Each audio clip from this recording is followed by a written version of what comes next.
श्री राम से क्षमा याचना भी करता हूं। हमारे पुरुषार्थ, हमारे त्याग, तपस्या में कुछ तो कमी रह गई होगी कि हम इतनी सदियों तक ये कार्य कर नहीं पाए। आज वो कमी पूरी हुई है।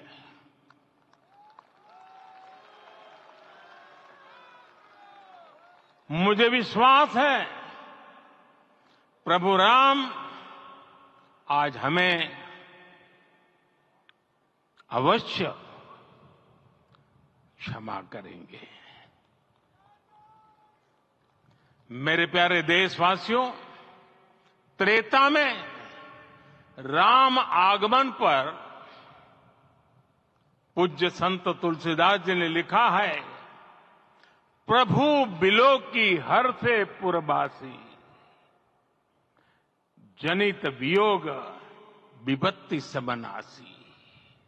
अर्थात प्रभु का आगमन देकर ही सब अयोध्यावासी, समग्र देशवासी हर्ष से भर गए।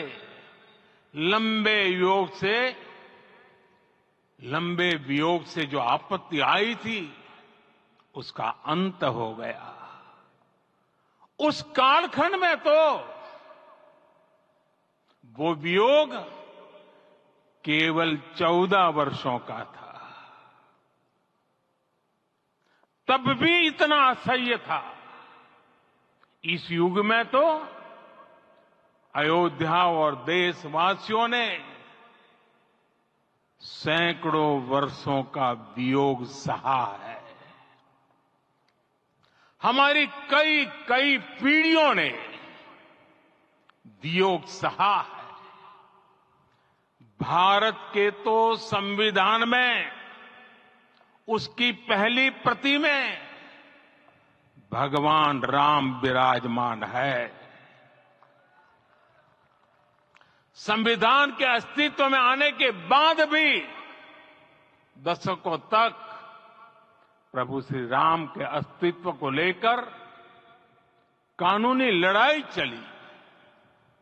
मैं आभार व्यक्त करूंगा भारत की न्यायपालिका का, जिसने न्याय की लाज रख ली।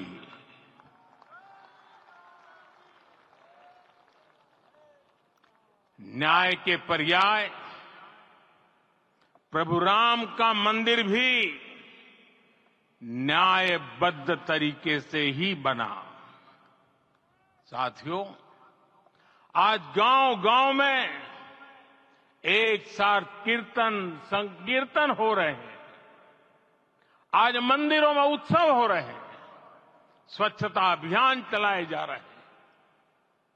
पूरा देश आज दीपावली मना रहा है।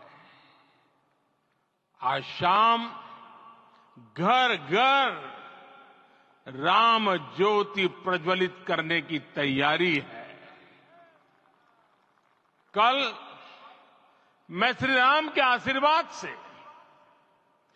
धनुषकोडी में राम सेतु के आरंभ बिंदु अरिचल मुनाई पर था। जिस घड़ी प्रभु राम समुद्र पार करने निकले थे, वो एक पल था जिसने काल चक्र को बदला था। उस भावमय पल को महसूस करने का मेरा ये विनम्र प्रयास था। वहां पर मैंने पुष्प वंदना की।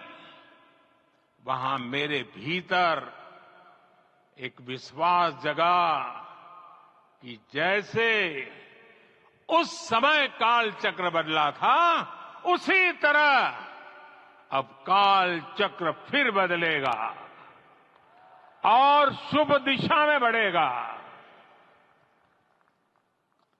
अपने 11 दिन के व्रत अनुष्ठान के दौरान मैंने उन स्थानों का चरण स्पर्श करने का प्रयास किया जहां प्रभु राम के चरण पड़े थे, चाहे वो नासिक का पंचवटी धाम हो, केरला का पवित्र त्रिपायर मंदिर हो, आंध्र प्रदेश में लेपाक्षी हो, श्रीरंगम में रंगनाथ स्वामी मंदिर हो, रामेश्वरम में श्री रामनाथ स्वामी मंदिर हो या फिर धनुषकोडी।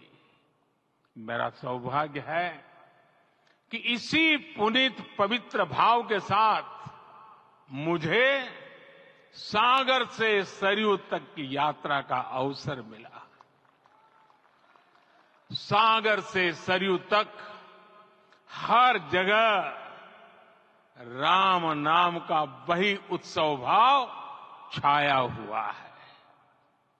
प्रभु राम तो भारत की आत्मा के कण कण से जुड़े हुए हैं। राम भारतवासियों के अंतर मन में विराजे हुए हैं।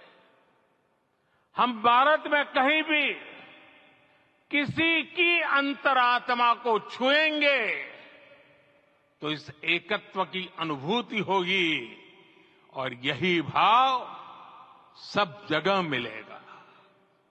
इससे उत्कृष्ट, इससे अधिक देश को समायोजित करने वाला सूत्र और क्या हो सकता है।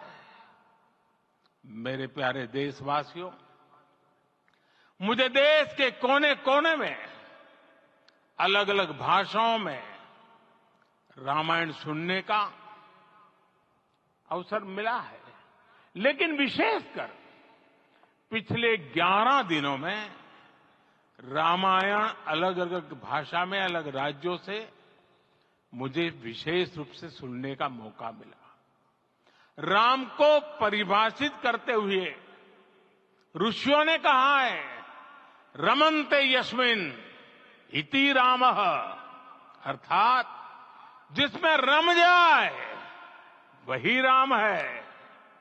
राम लोक की स्मृतियों में, पर्वत से लेकर परंपराओं में सर्वत्र समाये हुए हैं। हर युग में लोगों ने राम को जिया है।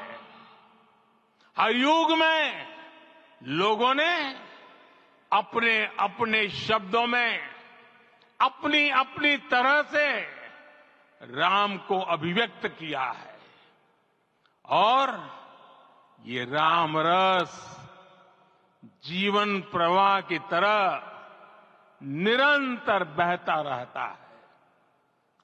प्राचीन काल से भारत के हर कोने के लोग राम रस का आचमन करते रहे हैं।